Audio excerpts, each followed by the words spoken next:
ভয়ঙ্কর বিচার এবং ভয়ঙ্কর বিচারে যে দেখো এইদিকে এটা ছিল ফাঁসির কাষ্ঠ। আচ্ছা আচ্ছা, এটা এটা এটা এটা এটা হচ্ছে ফাঁসির কাষ্ঠ। এখানে ফাঁসিতে ঝোলায়। এখানে এখানে নর্তকীরা কি করতো? নর্তকীরা এখানে নৃত্য করতো, নৃত্য। আচ্ছা আচ্ছা আচ্ছা, নৃত্য করতো। নর্তকীদের ঘুরতে হইতো না, বরঞ্চ এই জিনিসটাই ঘুরতো, মানে এই যে কাঠটা এটাই ঘুরতো। জীবন্ত এখানে ফেলে দেওয়া। রাজার বিরুদ্ধে যদি কেউ যাইতো তাহলে ওই হেরেও কিন্তু এখানে ফালানো হইতো নাকি? জীবন্ত পালায়া যাইতে চাইতো যে আমি পালায়া যাবো এই রাজপ্রাসাদ থেকে। ঠিক এই জায়গা থেকে সুড়ঙ্গটা একদম কোথায় যে বের হয়ে গেছে এটা কেউ জানে না।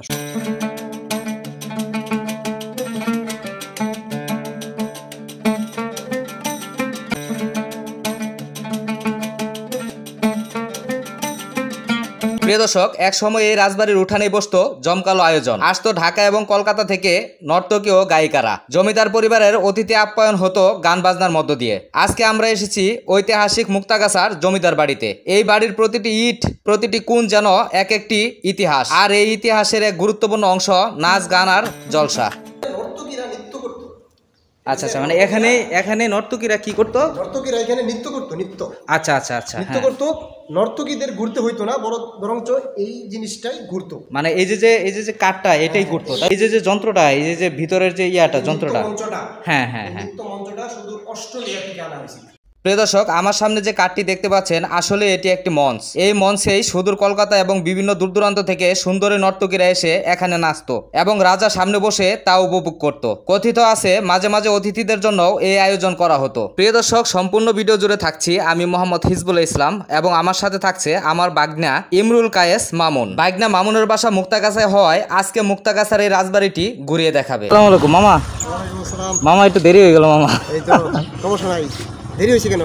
ওই যে রাস্তায় একটু প্রবলেম আছিল, ওই একটু জাম, ওই যে বাগের ভিতরে। আসছো কখন? আসছি অনেকক্ষণ আগে আসছি। অনেকক্ষণ আগে? হ্যাঁ, আচ্ছা ঠিক আছে, চলো তাহলে।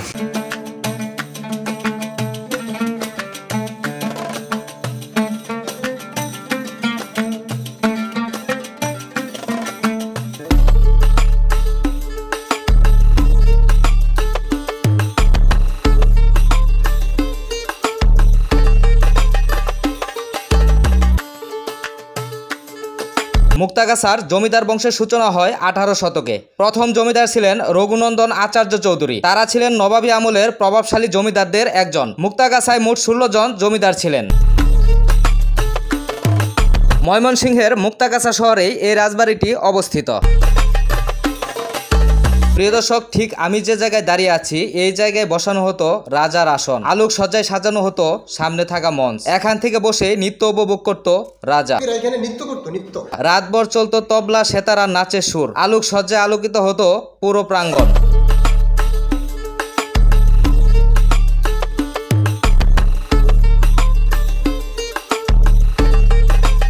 আজ সবই যেন স্মৃতি, তবুও ইতিহাস হারায় না, হারিয়ে যায় না এই ঐতিহ্য, যা এখনো বেঁচে আছে মুক্তাগাছার এই জমিদার বাড়ির বাতাসে।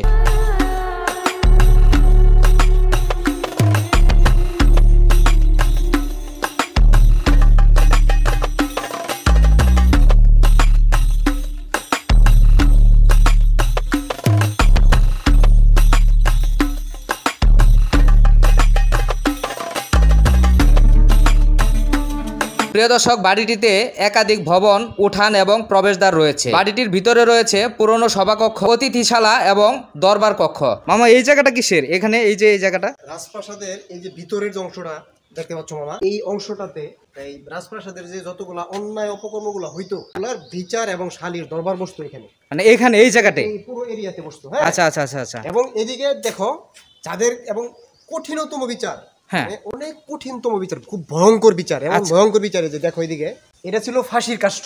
এটা হচ্ছে ফাঁসির কাষ্ঠ, এখানে ফাঁসিতে ঝোলাই দেওয়া। আচ্ছা আচ্ছা, আমি যদি দাঁড়াও 1 মিনিট, আমি যদি আমার দর্শকদের যদি দেখাই একটু, ঠিক এই যে ঘরটা আছে প্রিয় দর্শক, এই যে ঠিক ঘরটা আছে এটাই কিন্তু ছিল ফাঁসির মঞ্চ। হ্যাঁ, আসলে এটাই ছিল সেই ফাঁসির মঞ্চ নাকি? আমার কিন্তু আসলেই মানে মনের ভিতরে একটা ভয় লেগে যাইতেছে।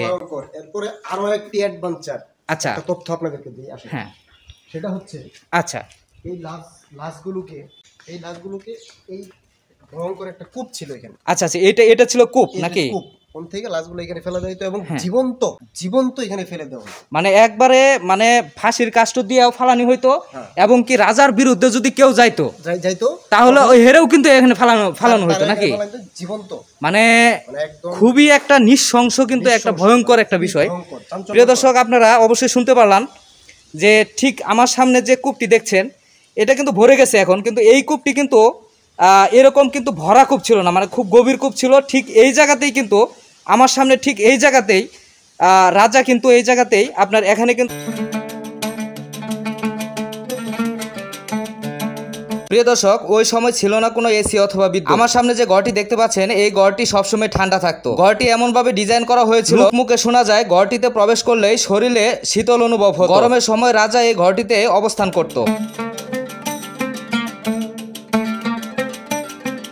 লোহার তৈরি খামগুলা যেন এখনো সাক্ষী হয়ে দাঁড়িয়ে আছে।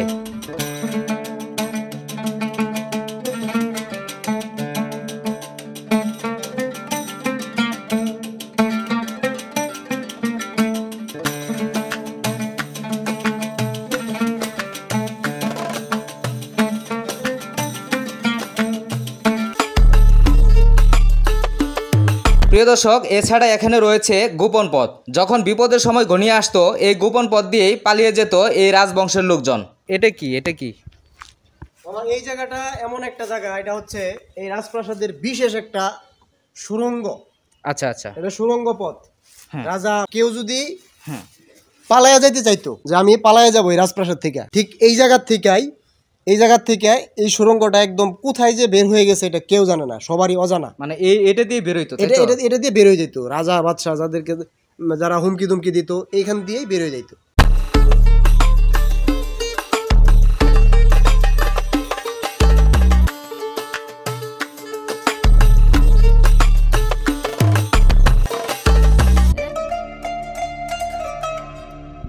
প্রিয় দর্শক, আমার সামনে যে ঘরগুলো দেখছেন এই ঘরগুলোই হচ্ছে হাজতখানা। কেউ যদি কোনো অপরাধ করত তাহলে এখানেই বন্দি করে রাখা হতো। প্রিয় দর্শক, রাজবাড়ি থেকে বের হওয়ার সময় এই ধরনের গর্ত চোখে পড়লো। এই গর্তে নাকি রাজা রঘুনন্দন আচার্য হাতির দাঁত এবং কঙ্কাল রাখতেন। লোকমুখে শোনা যায় রাজা রঘুনন্দন আচার্য হাতির উপরে বসে তার জমিদারি দেখাশোনা করতেন।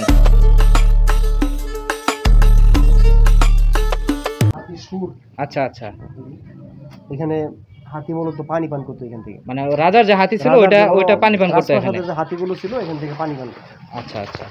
প্রিয় দর্শক, আমার সামনে যে পুকুর ঘাটটি দেখছেন এটাই সেই পুকুর, এখান থেকে হাতি পানি পান করত।